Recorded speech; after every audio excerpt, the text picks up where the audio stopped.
haddii aad arki jirtay reer ka kooban 5 ama 8 qof oo nolosha isku fahmi la isla markaana dhibaato joogta dhex taalo bal maanta waxaad ila eegtaa qoys ka kooban 167 ruux haddana hal meel ku wada nool noloshooduna ay tahay mid heer sare ah qoys ka kooban 127 caruur ah 39 xaas iyo aabihii reerka oo 70 jir ah oo ku wada nool hal guri waa qiso la yaab leh oo ka dhacday dalka Hindiya. Shana Zionga waa nin u dhashay dalka Hindiya da'diisuna waa 70 jir hase yeeshee ninkani oo aan da'diisu sida u sii weyneyn ayaa waxaa dunida korkeeda u jooga caruur gaaraysa 94 uu dhalay 39 xaas iyo 33 ruux uu awoow u yahay.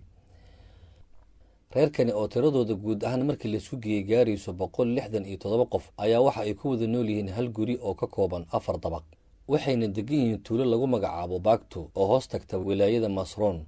Shana ayaa wuxuu sheegay in diinta uu caqiideysan yahay ay u ogolaanaysa in uu guursado in ka badan 4 xaas taasoo keentay in reerkiisu ay gaaraan tiradan aadka u badan. guriga uu degan yahay Shana ayaa wuxuu ka kooban yahay 100 qol wuxuuna xaas waliba u gaariyay qol gooni ah balse xaaska ugu yar xaasaskiisa ayuu wuxuu dejiyay qol isaga u dhow meesha uu joogo halka kuwa kale ay leeyihiin dooro ama wareegto ay mid waliba ugu imaanayso marka ay doonto in ay qolkiisa gaar ka timaado. waxyaabaha cajiibka ah waxaa ka mid ah xaaskii ugu horeeyay ee uu guursaday Shana waa 69 jir waxayna u qaabilsan tahay nidaamka iyo kala hagaajinta xaasaskiisa sida diyaarinta raashinka hagaajinta guriga iyo dhaqitaanka dharka.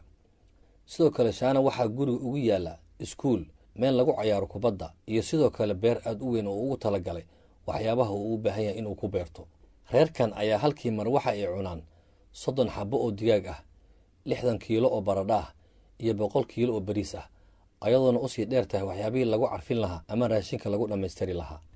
qoyskan uu aabbaha u yahay Shana ayaa waxa ay ku nool yihiin farxad iyo isfahan ayagoona aysan ka dhex jirin wax dhibaato ah ama iskhilaaf ah.